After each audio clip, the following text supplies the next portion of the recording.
সাহারিতে আজান চলাকালীন সময় কি পানি পান করা যাবে? রমজান মাসে ওষুধের মাধ্যমে মাসিক বন্ধ রেখে কি রোজা রাখা যাবে? গোসল ফরজ অবস্থায় গোসল না করে কি সাহারি খাওয়া যাবে? এখানে আমাদের মসজিদে 20 রাকাত তারাবির নামাজ হয়, আমি যদি 8 রাকাত পরে চলে আসি তাহলে কোনো করা হবে কিনা? রোজা রাখা অবস্থায় পিরিয়ড হয়ে গেলে করণীয় কি? রোজা অবস্থায় টুথপেস্ট দিয়ে ব্রাশ করা যাবে কিনা? রোজা অবস্থায় বাচ্চাকে মায়ের দুধ খাওয়ানো যাবে কিনা? ইনসুলিন বা ইনজেকশন নিলে কি রোজা ভেঙে যায়? যাকাতের টাকা থেকে কি এতিমখানা দান করা যাবে? রোজা অবস্থায় তেল, সুরমা, আতর ইত্যাদি ব্যবহার করলে নখ বা চুল কাটলে কি রোজার কোনো ক্ষতি হবে? রোজা রেখে ফোনে কথা বলা যাবে কিনা? স্বামীর যাকাত এবং স্ত্রীর যাকাত কি আলাদা? রমজানে গোসলের সময় যদি কানের ভেতর পানি প্রবেশ করে তাহলে কি রোজার কোনো সমস্যা হবে? রমাদান মাসে মহিলারা রান্না করার সময় কি লবণ চেক করতে পারবেন? একাধিক মসজিদে তারাবির নামাজ পড়লে কি কোনো সমস্যা হবে কিনা? সাহারি না করলে কি রোজা হবে?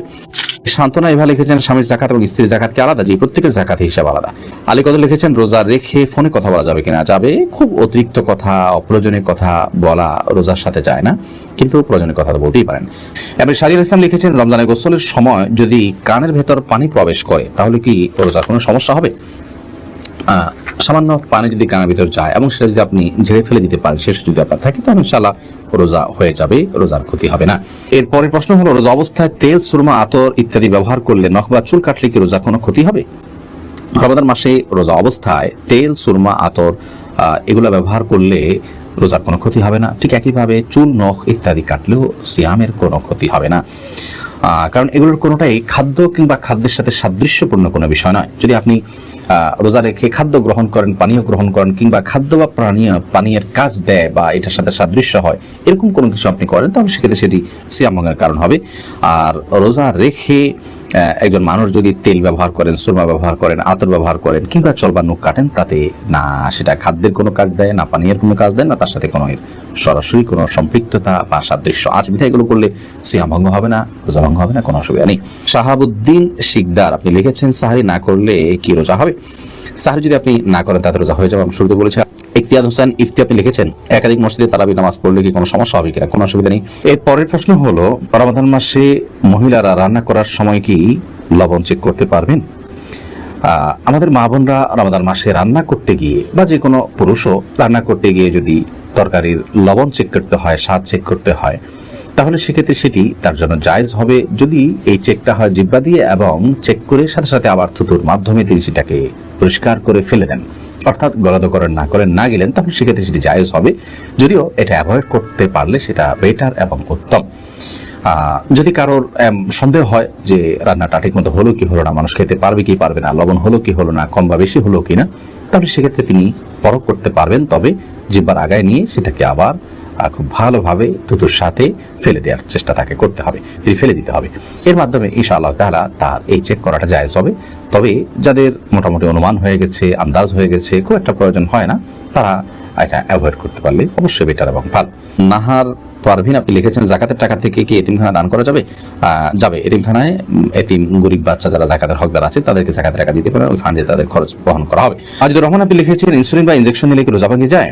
ইনসুলিন বা ইনজেকশন নিলে রোজা ভঙ্গ হয় না। বিশেষ করে যে ইনজেকশন আমাদের চামড়ার নিচে বা সামান্য মাংসপেশিতে যায়, যেটা আমাদের পাকস্থলীতে যায় না, খাদ্যের কাজ দেয় না, পানীয়ের কাজ দেয় না, খাদ্য বা পানীয়ের সাথে সাদৃশ্য হয় না, সেরকম ইনজেকশন যেটা শুধুমাত্র আপনার চামড়ার নিচে ইনজেক্ট করা হয় কিংবা আপনার মাংসপেশিতে ইনজেক্ট করা হয় এবং সেটাতে আপনার মেডিসিন থাকে সামান্য পরিমাণে, বা যেখানেই হোক ইনজেক্ট করা হয়, সেটা পাকস্থলীতে অন্তত যায় না। তো এই ইনজেকশন এবং আপনার ইনসুলিন এগুলোর কারণে রোজা ভঙ্গ হবে না। এটাই বিশুদ্ধতর মত এবং সংখ্যাগরিষ্ঠ উলামায়ে কেরাম, আরব আজম সবারই মত বলতে গেলে। সেই হিসাবে টিকাও এটা রোজা ভঙ্গের কারণ না, টিকা নিলেও রোজা আপনি থাকবে আপনার রোজা। তবে যে ইনজেকশন আপনার খাদ্য বা পানীয়ের কাজে, ধরুন গ্লুকোজ আছে, এরকম গ্লুকোজের যে স্যালাইন আছে যদি আপনি গ্রহণ করেন তাহলে তারপর রোজা ভঙ্গ হয়ে যাবে, কারণ এটা খাদ্য এবং পানীয়ের কাজ দিয়ে থাকে। তানজিনা আপনি লিখেছেন, রোজা রাখা অবস্থায় পিরিয়ড হয়ে গেলে করণীয় কি? পিরিয়ড যদি হয়ে যায় তাহলে ওই দিনের যে সিয়ামটা আছে ওই সিয়ামটা আপনাকে পরবর্তীতে রমজানের পর রেখে দিতে হবে। আর পিরিয়ড হয়ে গেছে, এখন আপনি অন্য রোজাদার সামনে আপনি খাদ্য গ্রহণ ইত্যাদি থেকে বঞ্চিত থাকবেন এবং ওইভাবে পার করবেন। শামসুন নাহার স্মৃতি আপনি লিখেছেন, রোজা অবস্থায় টুথপেস্ট দিয়ে ব্রাশ করা যাবে কিনা? টুথপেস্ট বা মাজন ইত্যাদি দিয়ে, পাউডার ইত্যাদি দিয়ে দাঁত ব্রাশ করা যাবে কিনা, এ বিষয়ে আমাদের দেশের ওলামায়ে কেরাম বলে থাকেন এটি মাকরুহ এবং অপছন্দনীয়। রোজা হয়ে যাবে, কিন্তু একান্ত প্রয়োজন ছাড়া আপনি এটি মুখে ব্যবহার করার ফলে আপনার থুতুর সাথে অপ্রয়োজনে কিছু জিনিস আপনার পেটে যাচ্ছে, সেটা পরিমাণে কম হলেও এই জন্য এটা আপনার জন্য অনুচিত এবং মাকরুহ। সাহরি খাওয়ার সাথে সাথে আপনি ফজরের আগে আগে ব্রাশ করে ফেলবেন, এরপর দিনের বেলা আপনি মিসওয়াক করবেন কিংবা খালি ব্রাশ দিয়ে আপনি দাঁত ঘষবেন বা পরিষ্কার করবেন। যদিও সৌদি আরবের স্কলার করেন ওলামায়ে কেরাম এটিকে মাকরুহ বলেন না, তারা এটাকে জায়েজ বলেন, কিন্তু মাকরুহ হওয়াটা, অপছন্দনীয় হওয়াটাই হলো অধিকতর যুক্তিযুক্ত। কারণ টুথপেস্ট এটি আমাদের থুতুর সাথে ভেতরে চলে যায়, হোক না সেটা পরিমাণে কম, তো এটিতে একান্ত প্রয়োজন নাই। যার কারণে আপনি সারির আগে আপনি টুথপেস্ট দিয়ে ব্রাশ করেন, পরবর্তীতে খালি ব্রাশ কিংবা মেসওয়াকের অভ্যাস গড়ে তোলেন। যে দিন আপনি খাদ্য গ্রহণ করছেন না বিধায় এটা নিয়ে খুব বেশি পেরেশান থাকারও কোনো কারণ নেই। দারুল হুদা লবি আপনি লিখেছেন রোজা অবস্থায় বাচ্চাকে মায়ের দুধ খাওয়া যাবে কিনা? যাবে, কোনো অসুবিধা নেই। ইফতেখার ইমন লিখেছেন আমাদের মসজিদে 20 রাকাত তারাবির নামাজ হয়, আমি যদি 8 রাকাত পরে চলে আসি তাহলে কোনো গুনাহ হবে কিনা? গুনাহ হবে না, কিন্তু নবী করিম সাল্লাল্লাহু আলাইহি ওয়াসাল্লাম বলেছেন মাকামা মাআল ইমাম হাতে আনসার, যে ব্যক্তি ইমামের সঙ্গে নামাজ পড়ে এবং ইমাম যাওয়া পর্যন্ত অপেক্ষা করে কুতিবা লাহু কিয়ামুল লাইল, তার জন্য রাত জেগে ইবাদতে সওয়াব লেখা হয়। তিরমিজি হাদিসটি বর্ণিত হয়েছে। যার কারণে আপনি এই সওয়াব থেকে বঞ্চিত হন, বিশাল বড় সওয়াব থেকে বঞ্চিত হন। এজন্য আপনাকে পুরো নামাজ শেষ করে আসা উচিত। 8 রাকাত পরে যদি আপনি চলে আসেন এই সওয়াবটা আপনার হবে না। সাকিব হাসান আপনি লিখেছেন গোসল ফরজ অবস্থায় গোসল না করে কি সাহরি খাওয়া যাবে? যদি কারো গোসল ফরজ হয় তাহলে গোসল ফরজ অবস্থায় যদি আপনি সাহরি খেয়ে নেন এই কারণে যে এখন গোসল করতে গেলে সাহরি খাওয়ার সময় আর থাকবে না, অথবা যে কারণেই হোক না কেন যে আমি পরে গোসল করব, তাহলে তার ফলেও সিয়াম হয়ে যাবে, কোনো অসুবিধা নেই। তবে অবশ্যই ফজরের সালাত আদায়ের প্রয়োজনে ফজরের সালাতের আগে আগে আপনাকে ফরজ গোসল করতে হবে। কিন্তু গোসল ফরজ হওয়া অবস্থায় অর্থাৎ শরীর অপবিত্র অবস্থায় যদি কেউ খাদ্য গ্রহণ করেন এবং সাহরি খেয়ে ফেলেন বা রোজার নিয়ত করেন তাতেও রোজা হয়ে যাবে, সাহরি হয়ে যাবে, কোনো অসুবিধা নেই। যদিও গোসল করে তারপরে খেতে পারলে সেটা উত্তম, তা বলাই বাহুল্য। সুলাইমান মাহমুদ আপনি লিখেছেন সাহরিতে আজান চলাকালীন সময় কি পানি পান করা যাবে? জি না। আজান শুরু হওয়া মানে ফজর ওয়াক্তে শুরু হওয়া, তারপর আপনি খেতে পারবেন না। যদি আজানটা হয় আপনার তাহাজ্জুদের আজান তাহলে সেক্ষেত্রে খেতে পারেন। আয়েশা ইসলাম আপনি লিখেছেন রমজান মাসে ওষুধের মাধ্যমে মাসিক বন্ধ রেখে কি রোজা রাখা যাবে? এটা অনেক বোনের জিজ্ঞাসা। রমজান মাসে মাসিক বন্ধ করার জন্য ওষুধ সেবন করে যদি কেউ রোজা রাখেন তাহলে সেক্ষেত্রে সেটি তার জন্য জায়েজ হবে। শর্ত হলো সেই ওষুধের মাধ্যমে কোনো বড় ধরনের শারীরিক ক্ষতির মুখোমুখি হওয়া বা কোনো প্রকার সাইড এফেক্টের আশঙ্কা না থাকতে হবে। যদি ওষুধ সেবন করার মাধ্যমে বড় কোনো ক্ষতি না হয় তাহলে সেক্ষেত্রে এটি গ্রহণ করে আপনি মাসিক বন্ধ রেখে সিয়াম পালন করতে পারবেন, কোনো অসুবিধা নেই।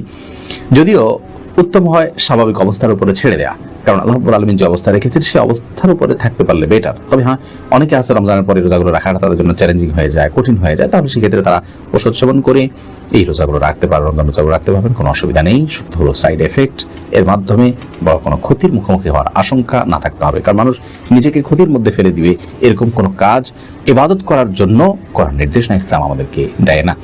আল্লাহ রাব্বুল আলামিন মাসিকের কারণে আপনাকে রোজা রাখার তৌফিক দেননি, কিন্তু আপনার মধ্যে আক্ষেপ আছে, আপনার মধ্যে আগ্রহ আছে যে আমি যদি মাসিক না হতো তাহলে রোজা রাখতাম। তো এই যে একটা আপনার আকুতি, এই যে আপনার আকুলতা, এটার কারণে আল্লাহ তাআলা রোজা না রাখতে পারার পরও আপনাকে আল্লাহ রাব্বুল আলামিন রোজা রাখার যে সব সেটি দান করবেন। কারণ হাদিসে আছে নবী করিম সাল্লাল্লাহু আলাইহি ওয়াসাল্লাম বলেছেন, কোনো ব্যক্তি যদি অসুস্থ হয়ে পড়ে, শারীরিকভাবে অনুপযুক্ত হয়ে পড়ে কোনো ইবাদত করার, অথচ তার যখন শারীরিক সক্ষমতা ছিল তিনি সেই ইবাদতটি করতেন, ত্রুটি বিচ্যুতি করতেন না, তিনি সেটি করতেন এবং এখনো সুস্থ থাকলে তিনি করতেন, তাহলে সেক্ষেত্রে তিনি এই ইবাদতটি সুস্থ অবস্থায় করলে যে পরিমাণ সওয়াব পেতেন, অসুস্থ অবস্থায় সেই ইবাদতটি করতে না পারার কারণে তার যে বেদনা, তার যে আকুতি, তার যে আকুলতা এবং তিনি যে সুস্থ থাকলে রাখতেন সেই বিবেচনায় আল্লাহ তাআলা তাকে ইবাদত করার সওয়াব দিবেন। বিধায় মা বোনরা এক্ষেত্রে আলাদা কোনো কসরত না করলেও ইনশাআল্লাহ বিদিনিল্লাহ আল্লাহ তাআলার কাছ থেকে তারা আজর পাবেন, যদিও এর রোজাগুলো তাদেরকে আবার রেখে দিতে হবে। অতএব ওষুধ সেবন করে মাসিক বন্ধ রেখে রোজা রাখতে পারবেন, ওই শর্ত সাপেক্ষে যে সাইড এফেক্ট থাকবে না হবে। আর রোজা রেখে একজন মানুষ যদি তেল ব্যবহার করেন, সুরমা ব্যবহার করেন, আতর ব্যবহার করেন কিংবা চল বা নখ কাটেন, তাতে না সেটা খাদ্যের কোনো কাজ দেয়, না পানীয়ের কোনো কাজ দেয়, না তার সাথে কোনো সরাসরি কোনো সম্পৃক্ততা বা সাদৃশ্য আছে। এগুলো করলে সিয়াম ভঙ্গ হবে না, রোজা ভঙ্গ হবে না, কোনো অসুবিধা নেই।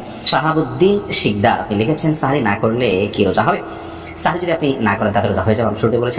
ইফতিয়ার হোসেন ইফতি আপনি লিখেছেন একাধিক মসজিদে তারাবি নামাজ পড়লে কি কোনো সমস্যা হবে কিনা? কোনো অসুবিধা নেই। এর পরের প্রশ্ন হলো, রমাদান মাসে মহিলারা রান্না করার সময় কি লবণ চেক করতে পারবেন? আমাদের মা বোনরা রমজান মাসে রান্না করতে গিয়ে বা যে কোনো পুরুষও রান্না করতে গিয়ে যদি তরকারির লবণ চেক করতে হয়, স্বাদ চেক করতে হয়, তাহলে সেক্ষেত্রে সেটি তার জন্য জায়েজ হবে যদি এই চেকটা হয় জিহ্বা দিয়ে এবং চেক করে সাথে সাথে আবার থুতুর মাধ্যমে তিনি সেটাকে পরিষ্কার করে ফেলে দেন, অর্থাৎ গলাধ করেন না গেলেন, তাহলে সেক্ষেত্রে সেটি জায়েজ হবে। যদিও এটা অ্যাভয়েড করতে পারলে সেটা বেটার এবং উত্তম। যদি কারো সন্দেহ হয় যে রান্নাটা ঠিক মতো হলো কি হলো না, মানুষ খেতে পারবে কি পারবে না, লবণ হলো কি হলো না, কম বা বেশি হলো কিনা, তাহলে সেক্ষেত্রে তিনি পরখ করতে পারবেন, তবে জিহ্বার আগায় নিয়ে সেটাকে আবার খুব ভালোভাবে থুতুর সাথে ফেলে দেওয়ার চেষ্টা তাকে করতে হবে, ফেলে দিতে হবে। এর মাধ্যমে ইনশাআল্লাহ তাআলা তার এই চেক করাটা জায়েজ হবে। তবে যাদের মোটামুটি অনুমান হয়ে গেছে, আন্দাজ হয়ে গেছে, খুব একটা প্রয়োজন হয় না, তারা এটা অ্যাভয়েড করতে পারলে অবশ্যই বেটার এবং ভালো। নাহার পারভিন আপনি লিখেছেন জাকাতের টাকা থেকে কি এতিমখানা দান করা যাবে? যাবে। এতিমখানায় এতিম গরিব বাচ্চা যারা জাকাতের হকদার আছে তাদেরকে জাকাতের টাকা দিতে পারেন, ওই ফান্ডে তাদের খরচ বহন করা হবে। আর রহমান আপনি লিখেছেন ইনসুলিন বা ইনজেকশন নিলে কি রোজা ভেঙে যায়? ইনসুলিন বা ইনজেকশন নিলে রোজা ভঙ্গ হয় না, বিশেষ করে যে ইনজেকশন আমাদের চামড়ার নিচে বা সামান্য মাংসপেশিতে যায়, যেটা আমাদের পাকস্থলীতে যায় না, খাদ্যের কাজ দেয় না, পানীয়ের কাজ দেয় না, খাদ্য বা পানীয়ের সাথে সাদৃশ্য হয় না, সেরকম ইনজেকশন যেটা শুধুমাত্র আপনার চামড়ার নিচে ইনজেক্ট করা হয় কিংবা মাংসপেশিতে ইনজেক্ট করা হয় এবং সেটাতে আপনার মেডিসিন থাকে সামান্য পরিমাণে, বা যেখানেই হোক ইনজেক্ট করা হয় সেটা পাকস্থলীতে অন্তত যায় না। তো এই ইনজেকশন এবং আপনার ইনসুলিন এগুলোর কারণে রোজা ভঙ্গ হবে না, এটাই বিশুদ্ধ মত এবং সংখ্যাগরিষ্ঠ উলামা ইকরাম আরব আজম সবারই মত বলতে গেলে। সেই হিসাবে টিকাও এটা রোজা ভঙ্গের কারণ না, টিকা নিলেও রোজা আপনি থাকবে আপনার রোজা। তবে যে ইনজেকশন আপনার খাদ্য বা পানীয়ের কাজে, ধরুন গ্লুকোজ আছে, এরকম গ্লুকোজের যে স্যালাইন আছে যদি আপনি গ্রহণ করেন তাহলে তারপর রোজা ভঙ্গ হয়ে যাবে, কারণ এটা খাদ্য এবং পানির কাজ দিয়ে থাকে। তানজিনা আপনি লিখেছেন রোজা রাখা অবস্থায় পিরিয়ড হয়ে গেলে করণীয় কি? পিরিয়ড যদি হয়ে যায় তাহলে ওই দিনের যে সিয়ামটা আছে ওই সিয়ামটা আপনাকে পরবর্তীতে রমজানের পরে রেখে দিতে হবে। আর পিরিয়ড হয়ে গেছে, এখন আপনি অন্য রোজাদার সামনে আপনি খাদ্য গ্রহণ ইত্যাদি থেকে বঞ্চিত থাকবেন এবং ওইভাবে পার করবেন। শামসুন নাহার স্মৃতি আপনি লিখেছেন রোজা অবস্থায় টুথপেস্ট দিয়ে ব্রাশ করা যাবে কিনা? টুথপেস্ট বা মাজন ইত্যাদি দিয়ে, পাউডার ইত্যাদি দিয়ে দাঁত ব্রাশ করা যাবে কিনা এ বিষয়ে আমাদের দেশের উলামা ইকরাম বলে থাকেন এটি মাকরুহ এবং অপছন্দনীয়। রোজা হয়ে যাবে, কিন্তু একান্ত প্রয়োজন ছাড়া আপনি এটি মুখে ব্যবহার করার ফলে আপনার থুতুর সাথে অপ্রয়োজনে কিছু জিনিস আপনার পেটে যাচ্ছে, সেটা পরিমাণে কম হলেও, তো এই জন্য এটা আপনার জন্য অনুচিত এবং মাকরুহ। সারি খাওয়ার সাথে সাথে আপনি ফজরের আগে ব্রাশ করে ফেলবেন, এরপর দিনের বেলা আপনি মিসওয়াক করবেন কিংবা খালি ব্রাশ দিয়ে আপনি দাঁত ঘষবেন বা পরিষ্কার করবেন। যদিও সৌদি আরবের স্কলার এবং উলামা ইকরাম এটিকে মাকরুহ বলেন না, তারা এটাকে জায়েজ বলেন, কিন্তু মাকরুহ হওয়াটা, অপছন্দনীয় হওয়াটাই হলো অধিকতর যুক্তিযুক্ত। কারণ টুথপেস্ট এটি আমাদের থুতুর সাথে ভেতরে চলে যায়, হোক না সেটা পরিমাণে কম, তো এটিতে একান্ত প্রয়োজন নাই, যার কারণে আপনি সারির আগে আপনি টুথপেস্ট দিয়ে ব্রাশ করেন, পরবর্তীতে খালি ব্রাশ কিংবা মিসওয়াকের অভ্যাস গড়ে তুলেন। যে দিনে আপনি খাদ্য গ্রহণ করছেন না বিধায় এটা নিয়ে খুব বেশি পেরেশান থাকারও কোনো কারণ নেই। দারুল হুদা লবি আপনি লিখেছেন রোজা অবস্থায় বাচ্চাকে মায়ের দুধ খাওয়া যাবে কিনা? যাবে, কোনো অসুবিধা নেই। ইফতেখার ইমাম লিখেছেন আমাদের মসজিদে 20 রাকাত তারাবির নামাজ হয়, আমি যদি 8 রাকাত পরে চলে আসি তাহলে কোনো গুনাহ হবে কিনা? গুনাহ হবে না, কিন্তু নবী করিম সাল্লাল্লাহু আলাইহি ওয়াসাল্লাম বলেছেন মাকামা মা'আল ইমাম হাত্তা ইয়ানসিরিফা, যে ব্যক্তি ইমামের সঙ্গে নামাজ পড়ে এবং ইমাম যাওয়া পর্যন্ত অপেক্ষা করে, কুতিবা লাহু কিয়ামুল লাইল, তার জন্য রাত জেগে ইবাদতের সওয়াব লেখা হয়। তিনি হাদিসটি বর্ণিত হয়েছে, যার কারণে আপনি এই সওয়াব থেকে বঞ্চিত হন, বিশাল বড় সওয়াব থেকে বঞ্চিত হন। এই জন্য আপনাকে পুরো নামাজ শেষ করে আসা উচিত। 8 রাকাত পরে যদি আপনি চলে আসেন এই সওয়াবটা আপনার হবে না। সাকিব হাসান আপনি লিখেছেন গোসল ফরজ অবস্থায় গোসল না করে কি সাহরি খাওয়া যাবে? যদি কারো গোসল ফরজ হয় তাহলে গোসল ফরজ অবস্থায় যদি আপনি সাহরি খেয়ে নেন এই কারণে যে এখন গোসল করতে গেলে সাহরি খাওয়ার সময় আর থাকবে না, অথবা যে কারণেই হোক না কেন যে আমি পরে গোসল করবো, তাহলে তার ফলেও সিয়াম হয়ে যাবে, কোনো অসুবিধা নেই। তবে অবশ্যই ফজরের সালাত আদায়ের প্রয়োজনে ফজরের সালাতের আগে আপনাকে ফরজ গোসল করতে হবে। কিন্তু গোসল ফরজ হওয়া অবস্থায় অর্থাৎ শরীর অপবিত্র অবস্থায় যদি কেউ খাদ্য গ্রহণ করেন এবং সাহরি খেয়ে ফেলেন বা রোজা নিয়ত করেন, তাতেও রোজা হয়ে যাবে, সাহরি হয়ে যাবে, কোনো অসুবিধা নেই। যদিও গোসল করে তারপরে খেতে পারলে সেটা উত্তম, তা বলাই বাহুল। সুলাইমান মাহমুদ আপনি লিখেছেন সাহরিতে আজান চলাকালীন সময়কে পানি পান করা যাবে? জি না। আজান শুরু হওয়া মানে ফজর ওয়াক্ত শুরু হওয়া, তারপর আপনি খেতে পারবেন না। যদি আজানটা হয় আপনার তাহাজ্জুদের আজান, তাহলে সেক্ষেত্রে খেতে পারেন। আয়েশা ইসলাম আপনি লিখেছেন রমজান মাসে ওষুধের মাধ্যমে মাসিক বন্ধ রেখে রোজা রাখা যাবে? এটা অনেক বোনের জিজ্ঞাসা। রমজান মাসে মাসিক বন্ধ করার জন্য ওষুধ সেবন করে যদি কেউ রোজা রাখেন তাহলে সেক্ষেত্রে সেটি তার জন্য জায়েজ হবে। শর্ত হলো সেই ওষুধের মাধ্যমে কোনো বড় ধরনের শারীরিক ক্ষতির মুখোমুখি হওয়া বা কোনো প্রকার সাইড এফেক্টের আশঙ্কা না থাকতে হবে।